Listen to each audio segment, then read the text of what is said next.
ನಮಸ್ಕಾರ. ನಾನು ವೈದ್ಯ ಸಮರ್ಥ್ ಪಿ ರಾವ್, ಅಮೃತ ಆಯುರ್ವೇದಿಕ್ ಸೆಂಟರ್ ಬಸರಗುಡಿಯಲ್ಲಿ ಪ್ರಾಕ್ಟೀಸ್ ಮಾಡ್ತಾ ಇರೋದು. ಹೋದ ಸಂಚಿಕೆಯಲ್ಲಿ ನಾವು ಈ ಮೇಲ್ ಪ್ಯಾಟರ್ನ್ ಬಾಲ್ಡ್ನೆಸ್ ಅಂದರೆ ಗಂಡಸರಲ್ಲಿ ಆಗ್ತಾ ಇರೋ ಹೇರ್ ಫಾಲ್ ಬಗ್ಗೆ ನಾನು ತಿಳಿಸ್ಕೊಟ್ಟಿದ್ದೆ. ಅದನ್ನೇ ಈ ಸಂಚಿಕೆಯಲ್ಲಿ ಕಂಟಿನ್ಯೂ ಮಾಡೋಣ. ನಾನು 2-3 ಕಾರಣಗಳು ಹೇಳಿದೆ. ಯಾಕಂದರೆ ಕೇಶ ಅಸ್ಥಿ ಮಜ್ಜಧಾತು ಉಪಧಾತು, ಅದರ ಆರೋಗ್ಯ ಚೆನ್ನಾಗಿತ್ತು ಅಂದರೆ ಕೂದಲು ಕೂಡ ಚೆನ್ನಾಗಿ ಬೆಳವಣಿಗೆ ಆಗುತ್ತೆ. ಒಬ್ಬರು ಕೂದಲು ನೋಡಿದ್ರಿ ಚೆನ್ನಾಗಿದೆ ಅಂದರೆ ಅದು ಬರೀ ಅಸ್ಥಿ ಮಜ್ಜ ಧಾತುಗಳ ಆರೋಗ್ಯ ಹೆಂಗಿದೆ ಅಂತ ಹೇಳಲ್ಲ, ಶುಕ್ರದ್ದು ಕೂಡ ಹೇಳುತ್ತೆ. ವೀರ್ಯ ಎಷ್ಟು ಚೆನ್ನಾಗಿದೆ ಅಂದರೆ ಕೂದಲನ್ನು ಅಬ್ಸರ್ವ್ ಮಾಡಬೇಕು ಅಂತ ಆಯುರ್ವೇದ ಕೂಡ ಹೇಳುತ್ತೆ. ಸೊ ಇದಕ್ಕೆ ಸಾಕಷ್ಟು ಕಾರಣಗಳು. ಒಂದು ಪಿತೃಜ ಭಾವಗಳು ಅಂತ ನಾನು ಹೇಳಿದೆ.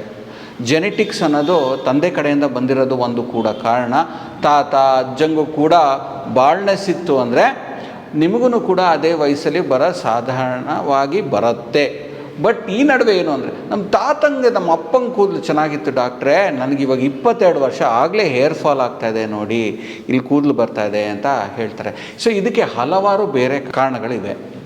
ಒಂದು ಹಾರ್ಮೋನಲ್ ಇಶ್ಯೂಸ್ ಅಂತ ನಾನು ಹೋದ ಸಂಚಿಕೆಯಲ್ಲಿ ಹೇಳಿದೆ. ಯಾಕಂದರೆ ಇತ್ತೀಚೆಗೆ ಟ್ರೆಂಡ್ಗಳು ಹಾಗೂ ಉಪಯೋಗಿಸ್ತಾ ಇರೋ ಬೇರೆ ಬೇರೆ ವಸ್ತುಗಳು, ಇವಾಗ ಎನ್ವಿರಾನ್ಮೆಂಟಲ್ ಫ್ಯಾಕ್ಟರ್ಸಲ್ಲಿ ಏನೇನು ಅಂದರೆ ಡಿಯೋಡ್ರೆಂಟು, ಪರ್ಫ್ಯೂಮ್ಸು ನಂಬರ್ 1 ಕಾರಣಗಳು. ಎಷ್ಟು ಪೇಪರ್ಸ್ ಪಬ್ಲಿಷ್ ಆಗಿದೆ ಈ ಸನ್ಸ್ಕ್ರೀನ್ಸ್ ಉಪಯೋಗಿಸೋದು, ಏರೋಸಲ್ಸ್ ಉಪಯೋಗಿಸೋದು, ಪರ್ಫ್ಯೂಮ್ಸ್ ಉಪಯೋಗಿಸೋದು, ಘಮ ವಾಸನೆ ಬರೋದಕ್ಕೆ ಮೈಯೆಲ್ಲ ಹಾಕೊಳ್ಳೋದು, ಅವು ನಮ್ಮ ರಕ್ತದ ಒಳಗಡೆ ಚರ್ಮ ಮೂಲಕ ಎಂಟ್ರಿ ಹೊಡೆದು ಅದು ಹಾರ್ಮೋನ್ಸ್ ವ್ಯತ್ಯಾಸ ಮಾಡಿ ಅದು ಕೂಡ ಎಫೆಕ್ಟ್ ಆಗುತ್ತೆ ನಮ್ಮ ಹೇರಿಗೆ. ಇನ್ನೊಂದು ಕಾರಣ ಏನು ಅಂದರೆ ಎನ್ವಿರಾನ್ಮೆಂಟಲ್ ಫ್ಯಾಕ್ಟರ್ಸಲ್ಲಿ ಬಿಸಿ ನೀರು ಸ್ನಾನ ಮಾಡೋದು ತಲೆಯಲ್ಲಿ.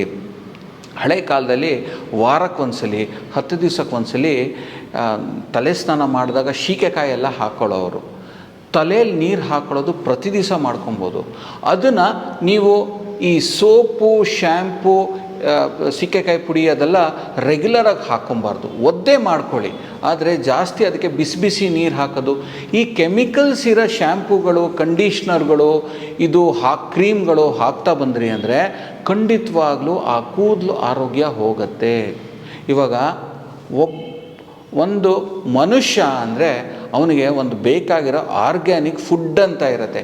ಅವನು ಎಷ್ಟು ದಿವಸ ಅಂತ ಬರೀ ಸಪ್ಲಿಮೆಂಟ್ಸಲ್ಲಿ ಆಹಾರ ಸೇವನೆ ಮಾಡ್ತಾನೆ. ಹಾಗೆಯೇ ಕೂದಲಿಗೂ ಕೂಡ ಆಹಾರ ಅನ್ನೋದು ಎಣ್ಣೆ. ಆಹಾರ ಅನ್ನೋದು ಎಣ್ಣೆ. ನೀವು ಬರೀ ಶ್ಯಾಂಪು, ಕಂಡೀಷ್ನರು, ಕೆಮಿಕಲ್ ಕ್ರೀಮ್ಗಳು ಹಾಕ್ತಾಯಿದ್ರೆ ಅದಕ್ಕೆ ಹೊಟ್ಟೆ ತುಂಬಲ್ಲ, ಕೂದಲು ಫಾಲಿಕಲ್ಸ್ ಚಿಕ್ಕದಾಗತ್ತೆ, ಬಿದ್ದೋಗುತ್ತೆ. ಇದನ್ನು ಅರ್ಥ ಮಾಡ್ಕೊಬೇಕು. ನನಗೆ ಪೇಷಂಟ್ಸು ಕೂಡ ಕನ್ಸಲ್ಟೇಷನ್ಗೆ ಬಂದಾಗ ಡಾಕ್ಟ್ರೇ ನನಗೆ ಹೇರ್ ಫಾಲ್ ಆಗ್ತಾಯಿದೆ, ಒಳ್ಳೆ ಶ್ಯಾಂಪು ಕೊಡ್ತೀರಾ ಅಂತ ಹೇಳ್ತಾರೆ. ಆ ಕಾನ್ಸೆಪ್ಟೇ ತಪ್ಪು. ನೀವು ಹಾಕ್ಕೊಳ್ತಾ ಇರೋದು ಅದು ಶ್ಯಾಂಪು ಮಾಡೋದಕ್ಕೆ ಉಪಯೋಗಿಸೋ ಕೆಮಿಕಲ್ಸು, ಆ ನೊರೆ ಬರೋದಕ್ಕೆ ಉಪಯೋಗಿಸೋ ಕೆಮಿಕಲ್ಸು ಯಾವುದೂ ಕೂಡ ಕೂದಲು ಬೆಳವಣಿಗೆಗೆ ಹೆಲ್ಪ್ ಮಾಡೋದಿಲ್ಲ. ನಿಮಗೆ ಹೆಲ್ಪ್ ಮಾಡೋದು ಬರೀ ಎಣ್ಣೆ. ನೀವು ಬಂದು ಡಾಕ್ಟ್ರ್ ನನಗೆ ಕೂದಲು ಬರೋದಕ್ಕೆ ಒಳ್ಳೆ ಎಣ್ಣೆ ಕೊಡಿ ಅಂತ ಕೇಳಬೇಕು. ಜನರಲ್ಲಾಗಿ ಏನಾಗುತ್ತೆ ಅಂದರೆ ಈ ಕೆಮಿಕಲ್ ಶ್ಯಾಂಪುಗಳು, ಕಂಡೀಷ್ನರು ಹಾಕ್ಕೊಂಡು ಏನಾಗುತ್ತೆ, ಕೂದಲು ಸಣ್ಣದಾಗಿ ಹೋಗ್ಬಿಡುತ್ತೆ. ಆಮೇಲೆ ನೀವು ಡಾಕ್ಟರ್ ಹತ್ರ ಹೋಗ್ತೀರಾ, ಯಾವತ್ತೋ ಒಂದು ದಿವಸ ನಾನು ಎಣ್ಣೆ ಹಚ್ಕೊತೀನಿ ಅಂತ ತೀರ್ಮಾನ ಮಾಡ್ತೀರಾ, ಆ ಎಣ್ಣೆ ಚೆನ್ನಾಗಿ ಹಾಕ್ಕೊತೀರಾ, ಅವತ್ತೆಲ್ಲ ರಬ್ ಮಾಡಿದ ಕೂದಲೆಲ್ಲ ಕೈಗೆ ಇಷ್ಟು ಬೀಳುತ್ತೆ. ಇನ್ಸ್ಟಂಟೇನಿಯಸ್ ಅಲ್ಲ.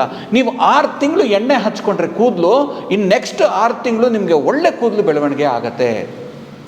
ಕೂದಲು ಕಂಪ್ಲೀಟಾಗಿ ಬಾಲ್ಡ್ ಪ್ಯಾಚಲ್ಲಿ ಬೆಳೆಯೋದಕ್ಕೆ ಏನಿಲ್ಲ ಅಂದ್ರೂ 5ರಿಂದ 8 ತಿಂಗಳು ಬೇಕೇ ಬೇಕು. ಬರೀ ಎಕ್ಸ್ಟರ್ನಲ್ ಅಲ್ಲ, ಒಳಗಡೆ ಕೂಡ ನೀವು ಔಷಧಿಗಳು, ಅದು ತಕ್ಕಂಗೆ ಶೋಧನೆಗಳು ಎಲ್ಲ ಮಾಡ್ಕೊಬೇಕು. ಸೊ ನಾನು ಹೇಳ್ದಂಗೆ ಸಾಕಷ್ಟು ಎನ್ವಿರಾನ್ಮೆಂಟಲ್ ಫ್ಯಾಕ್ಟರ್ಸ್ ಉಂಟು. ನಾವು ಉಪಯೋಗಿಸ್ತಾ ಇರೋ ಫುಡ್ಡಲ್ಲೂ ಪ್ರಿಸರ್ವ್ಡ್ ಫುಡ್ಸ್ ನಾವು ನೋಡಿ 18 ಹೈಸ್ಕೂಲಿಂದ ಹಿಡಿದು ಆ ಕಾಲೇಜಿಗೆ ಹೋಗಿ ಕೆಲಸ ಸೇರ್ಕೊಳ್ಳೋವಾಗೂ ಆ ಒಂದು period quick snacking, quick food ಅಂತ ಇರುತ್ತೆ. ಹೆಲ್ತಿ ಫುಡ್ ತಿನ್ನಲ್ಲ. ಆ ಪ್ಯಾಕೆಟಲ್ಲಿ ಬರೋದು ಪ್ರಿಸರ್ವೇಟಿವ್ಸ್ ಹಾಕಿರೋ ಫುಡ್ಸು ಅವು ಎಲ್ಲ ತೊಗೊಂಡು ಏನಾಗುತ್ತೆ, ಆ ಕೂದಲು ಉದುರೋಗುತ್ತೆ.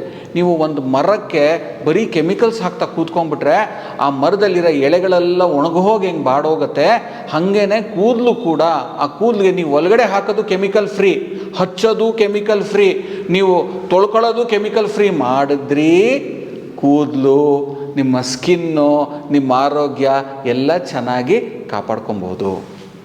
ಇದಕ್ಕೆ ಬೇರೆ ಕಾರಣಗಳು ನೋಡೋಣ. ಒಂದು ಡಯಾಬಿಟೀಸ್. ಇತ್ತೀಚೆಗೆ ಈ ಇನ್ಸುಲಿನ್ ರೆಸಿಸ್ಟೆನ್ಸು ಬೇಗ ಬರ್ತಾಯಿದೆ. ನನಗೆ 28, 30, 35 ವರ್ಷದವರೆಲ್ಲ ಹೈ ಶುಗರ್ ರೀಡಿಂಗ್ಸಲ್ಲಿ ಬರ್ತಾರೆ, ಫಸ್ಟ್ ಟೈಮ್ ಡಿಟೆಕ್ಟ್ ಆಗಿರುತ್ತೆ. ಈ ಶುಗರು ಕೂಡ ಯಾವಾಗ ಶುಗರು ಸರಿಗೆ ನಮ್ಮ ಸೆಲ್ಸಲ್ಲಿ ಅಬ್ಸಾರ್ಬ್ ಆಗಲ್ಲ, ಆವಾಗಲೂ ಕೂಡ ಕೂದಲು ಬೆಳವಣಿಗೆ ಕಮ್ಮಿ ಆಗುತ್ತೆ, ಆರೋಗ್ಯ ಕಮ್ಮಿ ಆಗುತ್ತೆ. ಆ ಇನ್ಸುಲಿನ್ನು ಇಂಪ್ರೂವ್ ಮಾಡ್ಕೊಳ್ಳೋದಕ್ಕೆ ನೀವು ಸಾಕಷ್ಟು ವಾಕಿಂಗು, ಯಾರು ವ್ಯಾಯಾಮನೇ ಮಾಡಲ್ಲ, ಎಲ್ಲ ಕಂಪ್ಯೂಟರ್ ಮುಂದೆ ಕೂತ್ಕೊತಾರೆ, ಫೋನ್ ಮುಂದೆ ಕೂತ್ಕೊತಾರೆ.